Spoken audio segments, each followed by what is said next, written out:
sale en 3 periódicos de circulación nacional que ya ahora el mayor problema o a lo que se dedica la delincuencia organizada ahora es el tráfico de personas. Y luego uno lo lee y dice, ¿qué fuente dice eso? ¿Dónde están los datos? ¿Por qué sale en 3 lugares al mismo tiempo, en 3 periódicos? Fuentes de inteligencia dicen ahora. Bueno, ¿cuáles son esas fuentes de inteligencia? Pero resulta que está vinculado con el tema de migración, que es uno de los temas centrales que el presidente Trump ha planteado como uno de los temas de trabajo entre México y Estados Unidos. Entonces, ¿por qué saca el New York Times ese reportaje? Que no es creíble. ¿Por qué ahora resulta que ahora el gran tema es cuando la disminución de personas que llegan a la frontera norte hoy fueron menos que lo que fueron la semana pasada? Ina Finogénova, adelante. Vamos, Xavi. ¿A qué me invitan? El análisis internacional de Ina Finogénova. ¿Dónde están los datos?, se pregunta Claudia Sheinbaum. Hacemos lo mismo nosotros desde la base.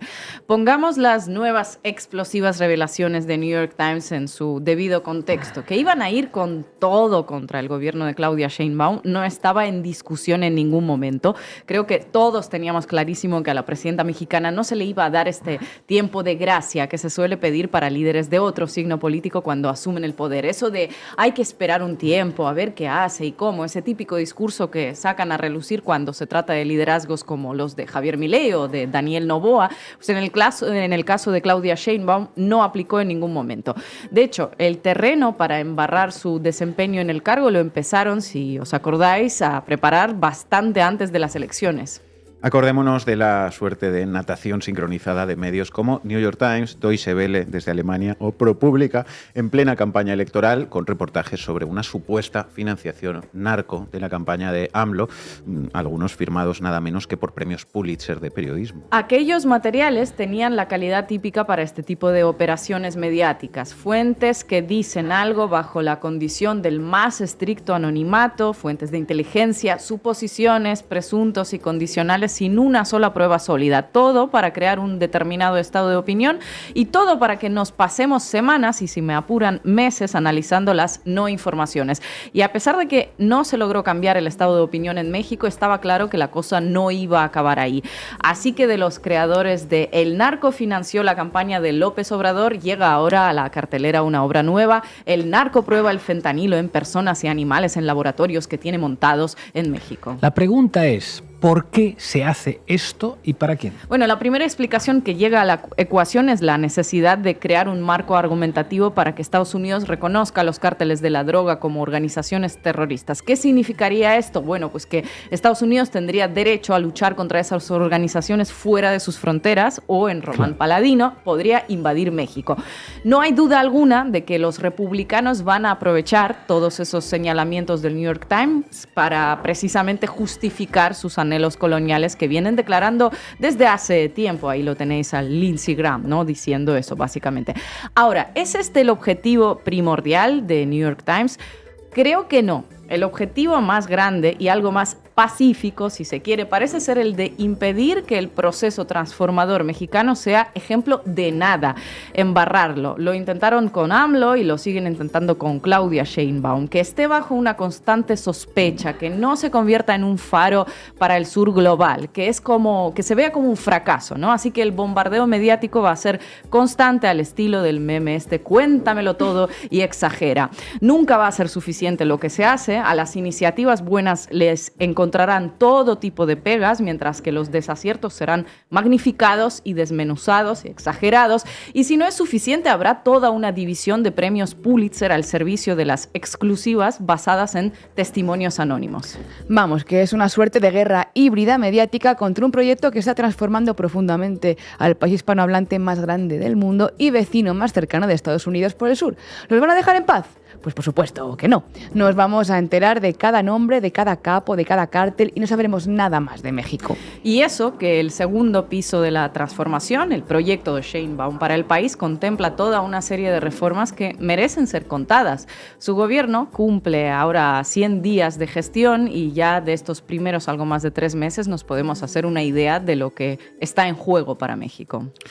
Antes de que pases a analizar los cambios que ya se han hecho en estos 100 días, viene bien saber este dato, tenerlo en la cabeza de hace tan solo unas horas. El diario El Financiero, nada sospechoso de ser afín a la Cuarta Transformación, acaba de publicar los resultados de su más reciente encuesta que muestra un nivel de aprobación de la gestión de Sheinbaum de un, atención, 78%. Se trata del nivel de apoyo más alto a la mandataria que se ha registrado hasta el momento. En un país de casi 130 millones de habitantes, casi un 80% de nivel de aprobación popular, es poca broma. Todo un aviso para que el New York Times se ponga las pilas. ¿Qué se hizo desde el 1 de octubre para garantizar ese nivel de apoyo? Cuéntanos. Bueno, primero, y creo que eso ya podemos decirlo en la cara de todos esos analistas tertulianos, opositores y medios que en un ejercicio de misoginia extrema la llegaron a tachar a Claudia Sheinbaum de presirvienta en lugar de presidenta, refiriéndose a su supuesta subordinación al presidente AMLO.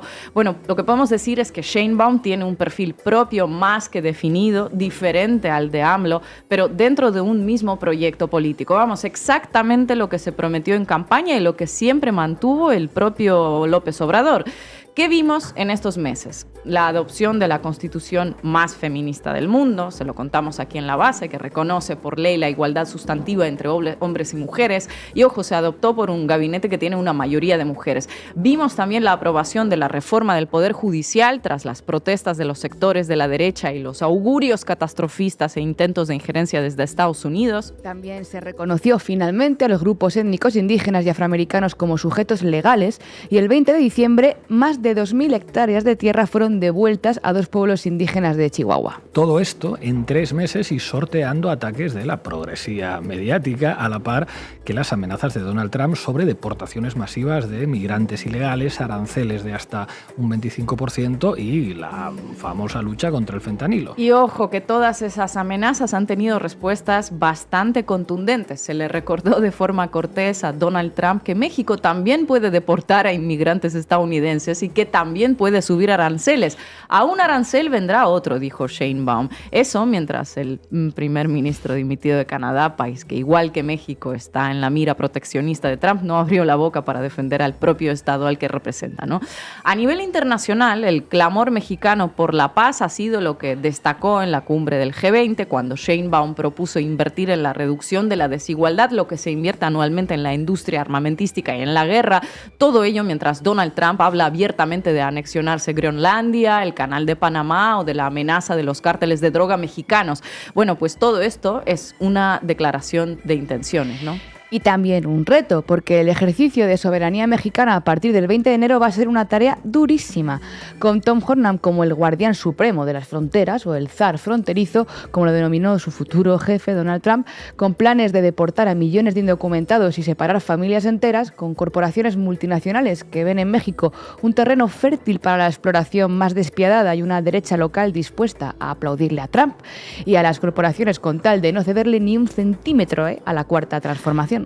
En 100 días hemos visto algunos cambios ya y unas cuantas publicaciones, no solo de New York Times, sino del Grupo Prisa también, que echan tierra sobre lo que se está haciendo en México. Y esperen que se vendrán más cositas, porque el proyecto de Sheinbaum contempla todavía una reforma agraria que puede ser motivo de operaciones mediáticas aún más fuertes. México ya reafirmó que buscaría prohibir el cultivo de maíz genéticamente modificado de Estados Unidos para proteger las variedades nativas, los derechos indígenas y la soberanía alimentaria. Así que no les quepa duda de que en breve veremos a la maquinaria mediática trabajando a todo trapo para los intereses de megaempresas como Cargill o Bayer Monsanto, porque como bien sabemos, nada, absolutamente nada puede ni debe alterar el buen funcionamiento y la rentabilidad de sus negocios. Esta reforma se empezará a discutir ya a partir de febrero, junto con muchas otras: subvenciones económicas para mujeres mayores de 60 años, ampliaciones de becas para estudiantes, reducción de la jornada laboral de 48 a 40 horas semanales. Hemos dicho desde aquí en muchas ocasiones que México es la gran reserva ideológica de la izquierda en América Latina.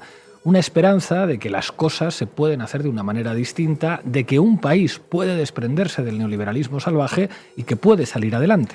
Y a medida que se va demostrando que efectivamente sí se puede hacer otro tipo de políticas más sociales y más independientes, incluso estando al lado de Estados Unidos, pues crece la reacción de los sospechosos habituales, de aquellos que quieren mantener al sur global bajo su control, cueste lo que cueste. Y no solo son sectores afines a Trump, no únicamente estos sectores, es todo el establishment estadounidense en su conjunto y el gran capital a nivel mundial. Muchas cosas están en juego en una transformación que recién empieza. Gracias, compañera. Esta dice aceptación de la ciudadanía de más del 90%. Lo que llama la atención es el enojo. No sé si se han dado cuenta que en las redes hay como de nuevo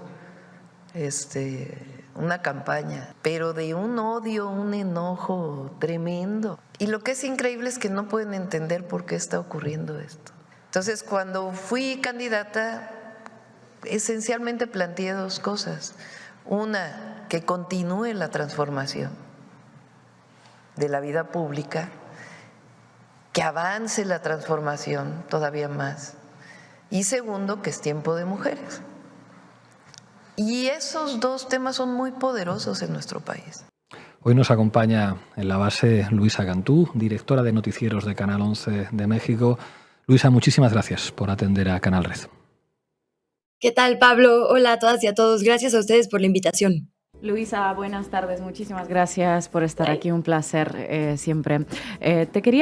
Se cumplen ya 100 días del gobierno de Claudia Sheinbaum. Entiendo que el domingo que viene ella misma va a presentar un informe a la Nación con todo lo que se ha hecho en estos primeros 3 meses de mandato, pero te quería preguntar como tu evaluación, ¿no? Las 3 medidas que destacarías de estos 3 meses, lo más importante que ha pasado. Sí, está complicado, creo que varias ya las han mencionado. La primera creo que es la estrategia de vida saludable. Una de las cosas que eran para mí más importantes cuando hizo los nombramientos, digamos, de su gabinete cercano, de sus, digamos, ministras y ministros o secretarias y secretarios, es que fueran figuras libres de conflictos de interés. Como ustedes saben, en este país hemos tenido presidentes que han recibido campañas de refresqueras transnacionales y después se lo han pagado con concesiones de agua, ¿no? Hemos tenido titulares de salud que venían justo de este conglomerado de empresas de comida chatarra y que se opusieron a subirle los impuestos a la comida chatarra, que se opusieron, perdón, si se escucha ahí un ruido de fondo, es mi pequeño hijo que está enojado porque no estoy jugando con él. Pero fuera de ese paréntesis cultural, perdón. Era para mí muy importante entonces que este tema se tomara en serio. La principal causa de muerte en México son las enfermedades cardiovasculares y la diabetes. Son 2 temas que aquejan un montón a la población mexicana. Y que como que este tipo de muertes que también son dolosas porque vienen de una falta de política pública, nunca se ponen sobre las primeras planas, ¿no? Ni nunca se habla de la negligencia y complicidad de los gobiernos. Entonces, junto con esta reforma de seguridad alimentaria y un plan de desarrollo que incluye esta parte, hay también un proyecto de vida saludable y se está buscando que la población tenga acceso a alimentación digna, a tener tiempo. Ya hablaban de la reforma de disminuir las 48 horas a 40 laborales. Se amplió el periodo de vacaciones en México, éramos el país de la OCDE con menor periodo de descanso. Entonces, digamos, se están generando las condiciones para que la población mexicana deje de estar con estos niveles de sobrepeso. Digamos, en las últimas 2 décadas la infantil ha subido en 120%, y tenga una vida mucho más digna, ¿no? Con acceso a alimentación saludable. Se han hecho reformas para controlar los espacios donde se puede fumar.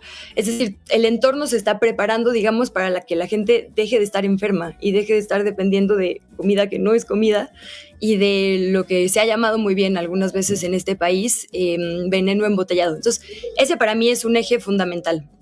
El otro es el que tiene que ver con la soberanía en general. Hemos tenido episodios ya binacionales entre España y México justamente por este llamado que se hace a respetar la soberanía mexicana, y eso pasa desde reconocer a los pueblos indígenas como sujetos de derecho y disculparse cuando se han cometido atrocidades en su contra, hasta un marco legal que no es que excluya a los privados, pero que simplemente ponga como preponderantes a los actores públicos. Ya hablábamos un poco del tema energético, pero para mí eso es fundamental y lo estamos viendo en todo el mundo. La energía termina siendo un derecho llave porque al final sin energía no hay hospitales, ¿no? Sin energía no hay transporte y entonces no hay comida y no hay escuelas.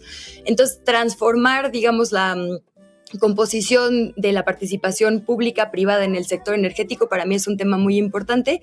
Eso se está proponiendo ahora, o sea, digamos a 54-46. No es que los privados ya no puedan participar, solo es como es un tema de derechos, el Estado debe ser el eje rector.